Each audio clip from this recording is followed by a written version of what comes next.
All right, so today we are going to be talking about peer editing. We'll use peer editing for like a couple of different things throughout the course, but at this time, I'm just going to show you this particular one, which is a short story one. And then because we already went over the story of an hour for last week, I'm just going to use that to pick some of the bits and then sort of show you how you can make those annotations, put comments, things like that in the story, so that you can do that for your peer. All right.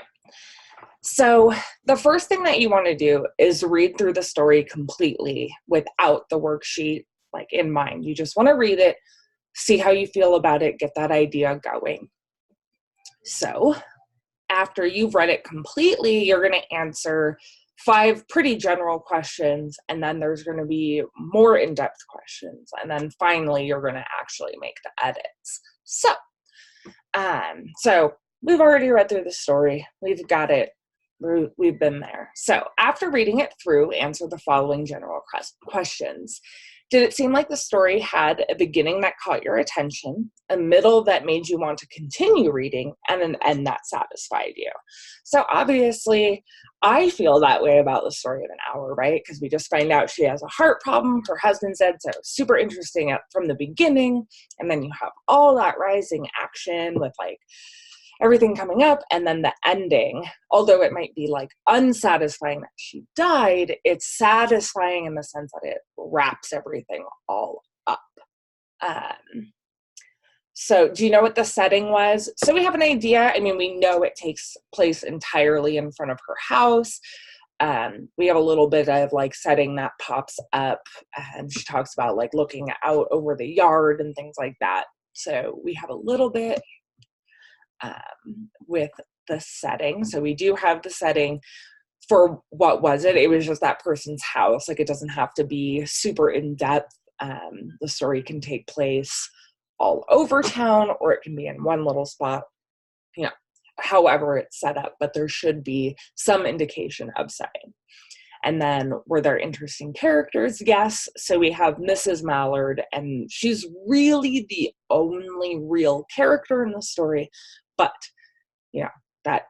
that covers it. And that might be the case in the story that you're reading too.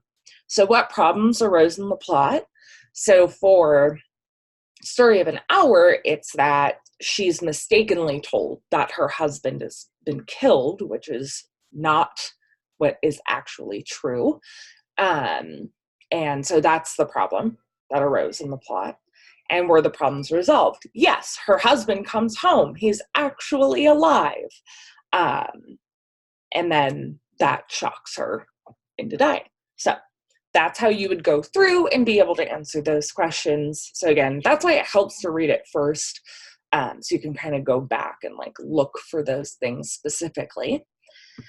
And then now you're going to go through again to answer the next question. So is it organized?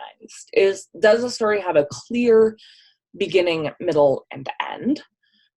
Is there plot development? Does something actually happen in the story? Is there dialogue?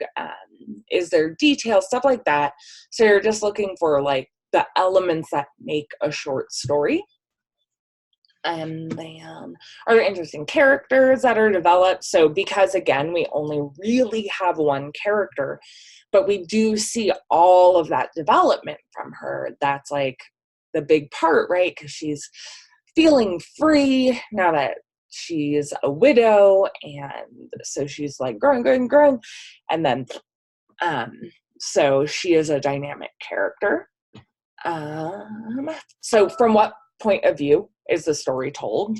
Pretty easy to answer that, right? So remember, there are really 4 points of view that you would use.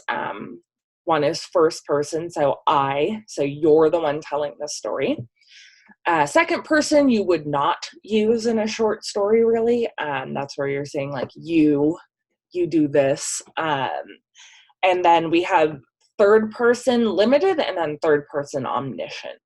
So third person limited is an outside person is telling the story, but they don't necessarily know everything that's going on, what everybody else is thinking. And so in this case, we're in a third person limited point of view. And then third person omniscient. Omniscient means all knowing. So third person omniscient is the narrator knows everything that's going on with every character, like everything is available to that narrator. Does the writer have a pleasant style? Oh, also, does it stay in the point of view? And then I don't know why this switches to tense from point of view, because this is this tense, but also, yes, does it stay in the same tense? Like, is the tense switching? Does it go from present to past without clearly outlining that there's a flashback happening or something? Does the writer have a pleasant style? Like, is the story pleasing to read, or is it terrible? You know, sorry, my cat is scratching at his post. So yeah, is the point of view, the tone consistent? Is there figurative language? Are they using descriptive, nouns, verbs, adjectives, things like that? Like, is it developed? Is it well written, put together? And then any general suggestions you might have, like add more dialogue, maybe change this, like, if you have anything like that. So that's the sheet.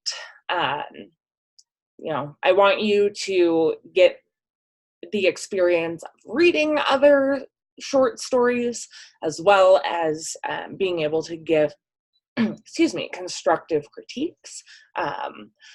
And then the last one is for the convention. So spelling, grammar, punctuation, all of that. So that's where we're going to go through this. Obviously, we don't have like spelling and grammar errors.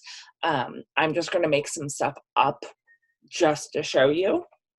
So let's say, like, I want to make a comment about this sentence. So we have a couple of different things that we can do. But for adding a comment, we can click that, or you can use the keyboard shortcut. I'm on a Mac, so it's this funky key, Option M. You'll be able to see what that would be on a Chromebook or a PC by scrolling over. Or again, you can just click the button. And so I can say, here is my comment, like whatever the comment is that I need to leave. And then I click comment. And then now the person can come, now they can come and like look at it, see what my comment is, and then resolve it to mark like, okay, I saw this comment, I took care of it, I adjusted it, whatever. The other thing that you can do is you can do suggested edits. So I've turned on suggested edits. You can, if you click on this pencil, you go over to suggesting. And then if I decide that I want to take out like this whole sentence,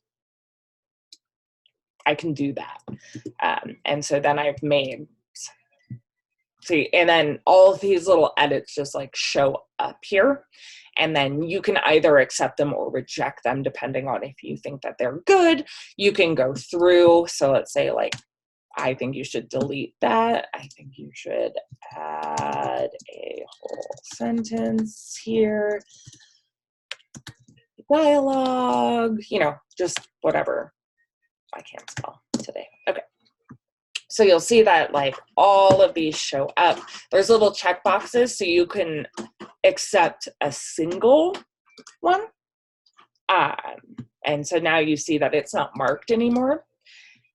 You can also just reject it. That's totally an option you have. And then let's say you don't understand and say, could you explain this more? If you don't understand something and you want help from me, you can do an @ sign and then type in my name, and I will actually receive a notification to go and look at it because you have tagged me. right, so I'm going to hit reply. I'm going to get an annoying email about that, but you have that option as well. So I'm going to go ahead and reject all of these edits. But yeah, so those are a couple of things that you can do. And then of course you have the highlighting tool. If you just want to make note of like any grammar, punctuation errors, stuff like that. What I would use the comments for is like, let's say right here, we want to say, hey, you should add some descriptive language. That's what the comment is best for. The suggesting is best for actually like taking stuff out, fixing things, maybe rearranging. So those are a couple of options that you have when it comes to doing the editing. That's really it. So hopefully you'll get a partner and get to editing.